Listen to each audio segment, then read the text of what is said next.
Assalamualaikum warahmatullahi wabarakatuh.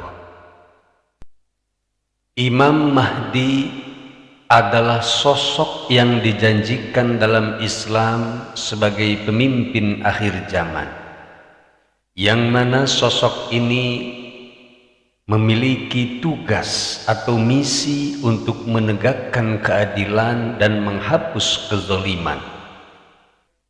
Kehadiran Imam Mahdi di akhir zaman merupakan bagian dari akidah yang diyakini oleh sebagian besar umat Islam. Nah, akhir-akhir ini sering melintas di beranda YouTube saya video-video atau konten-konten yang mengabarkan tentang hampir dekatnya kedatangan Imam Mahdi tersebut. Bahkan ada salah satu video yang mengatakan bahwa Imam Mahdi akan muncul di tengah-tengah kita 3 bulan lagi. Benar atau tidaknya kabar-kabar tersebut sama sekali saya tidak tahu. Yang jelas memang Imam Mahdi saya yakini sebagaimana diyakini oleh sebagian umat Islam akan muncul di akhir zaman. Akan tetapi untuk waktunya sama sekali tidak ada yang tahu. Termasuk saya, apalagi saya sama sekali tidak tahu. Entah besok, lusa, atau tahun depan, kapan, dan seterusnya saya tidak tahu. Yang jelas, fenomena tersebarnya informasi tentang dekatnya kedatangan Imam Mahdi tersebut sudah sering terjadi, sudah sering muncul, tiba-tiba heboh, viral, akan datang Imam Mahdi 1 bulan lagi, 2 bulan lagi, 3 bulan lagi. Akan tetapi kemudian informasi-informasi tersebut hilang ditelan zaman, sepi lagi.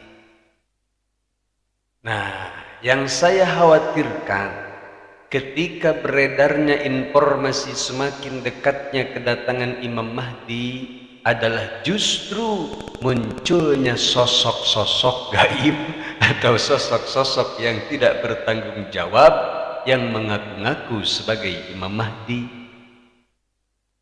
Karena di akhir zaman ini jangankan orang mengaku Imam Mahdi, ada orang ngaku sebagai nabi pun ada aja yang mengikutinya, ada aja yang mempercayainya. Padahal sudah jelas-jelas setelah wafatnya baginda Nabi kita Muhammad SAW tidak akan pernah ada lagi nabi baru yang diutus oleh Allah Subhanahu wa Ta'ala ke alam dunia ini.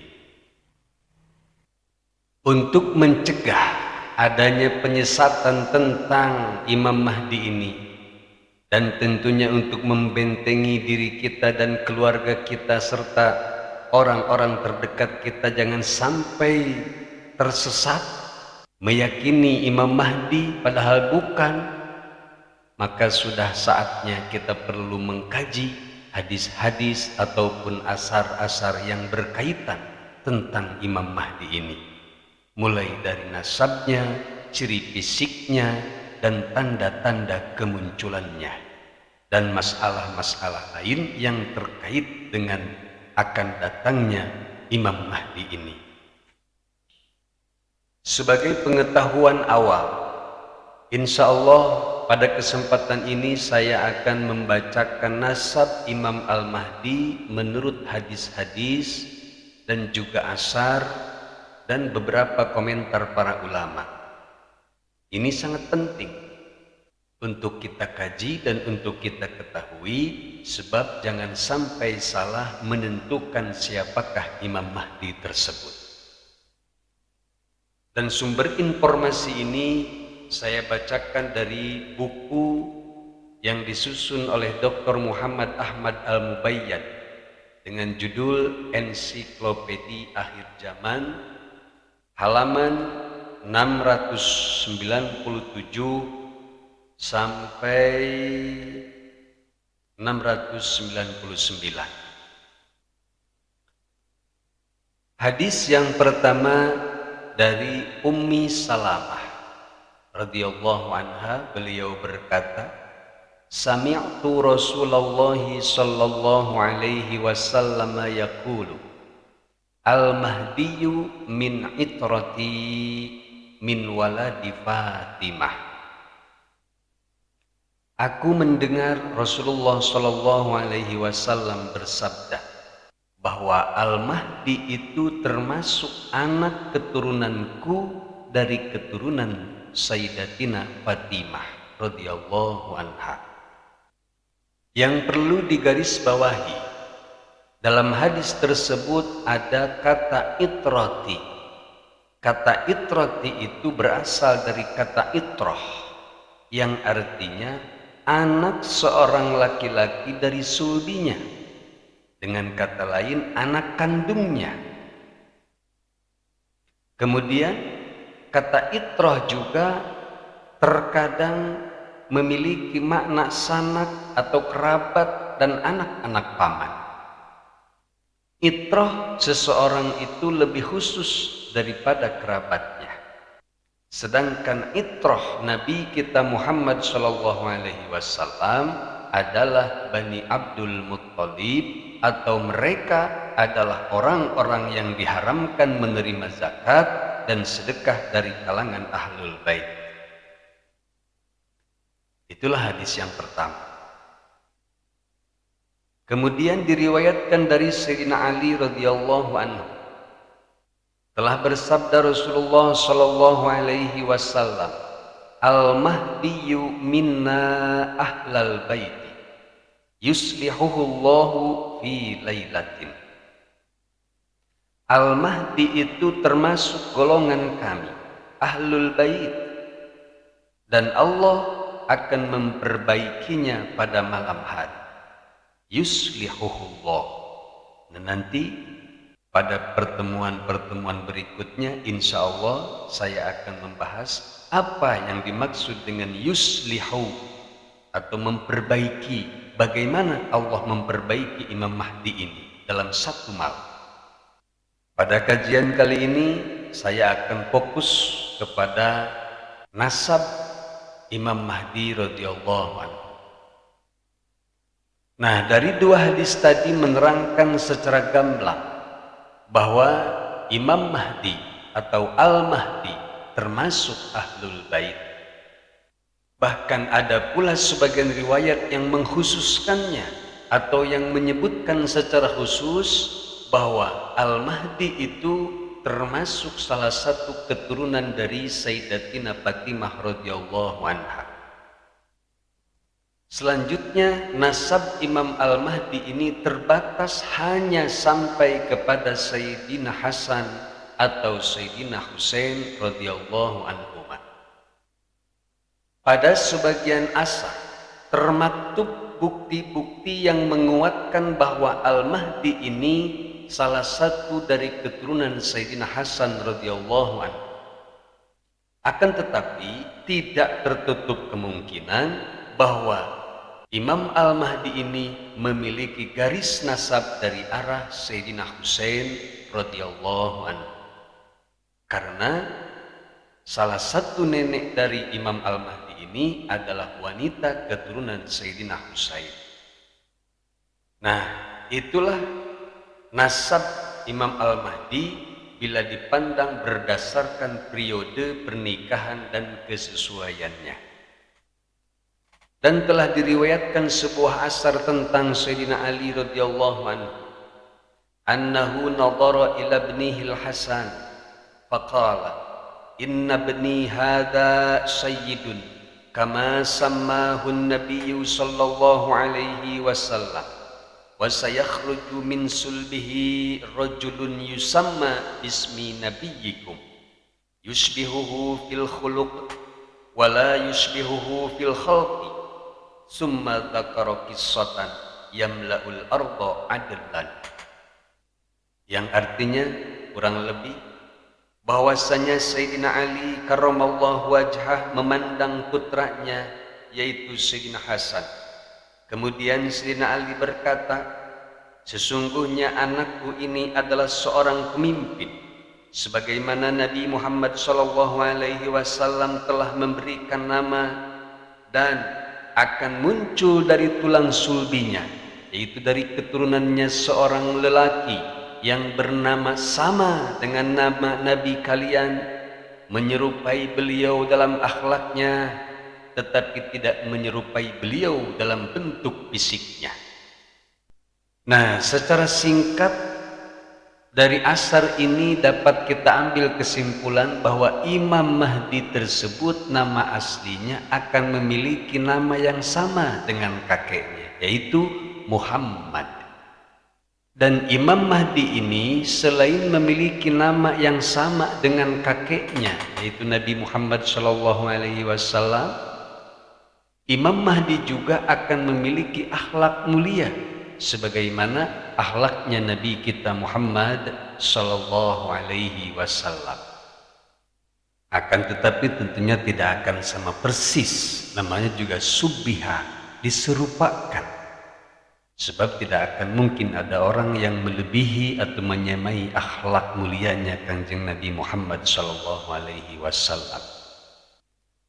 Tetapi secara garis besar bahwa kelak Imam Mahdi ini akhlaknya akan menyerupai seperti Nabi kita Muhammad sallallahu alaihi wasallam.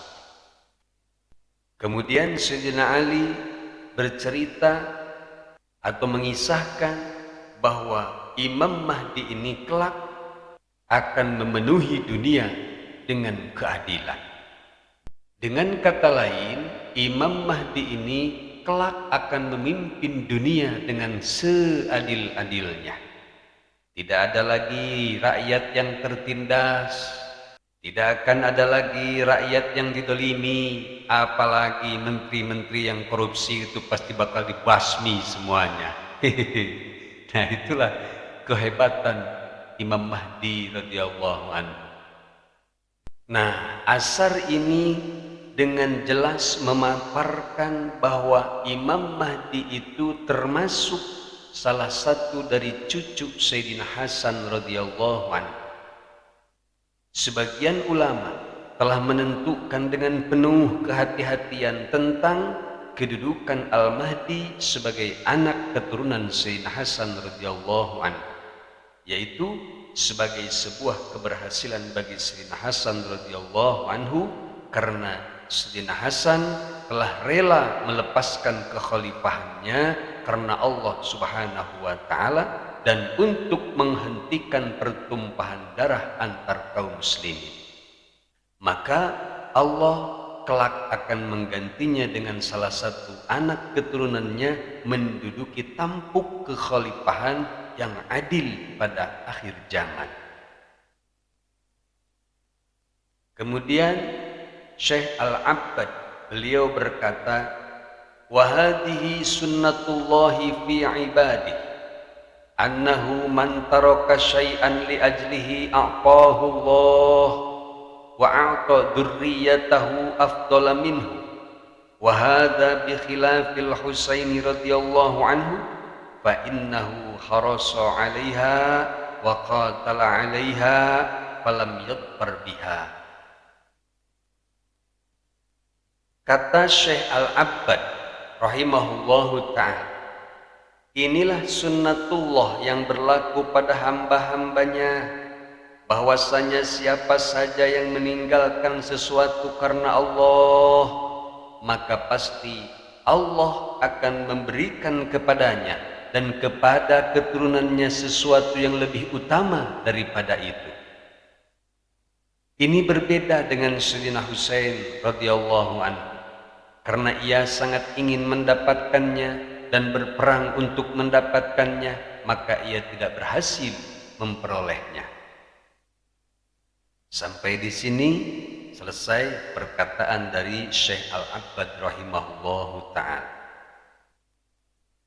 Kemudian menurut penulis buku bahwa pendapat yang dipegang oleh mayoritas ulama, misalnya Ibnu Taimiyah, Ibnu Qayyim, Ibnu Katsir, dan ulama-ulama lainnya, bahwa mereka lebih cenderung meyakini kepada pendapat bahwa Imam Mahdi sebagai keturunan dari Sayyidina Hasan radhiyallahu anhu.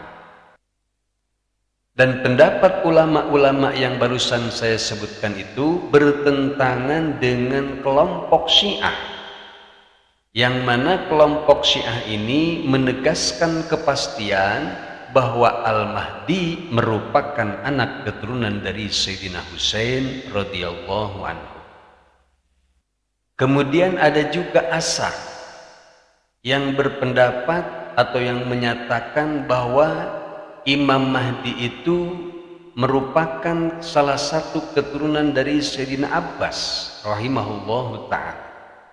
Namun asar-asar ini menurut penulis buku semuanya dhaif atau lemah, dengan alasan bahwa hadis-hadis yang menunjukkan bahwa Al-Mahdi itu termasuk keturunan Sayyidatina Fatimah radhiyallahu anha lebih kuat dan statusnya lebih sahih.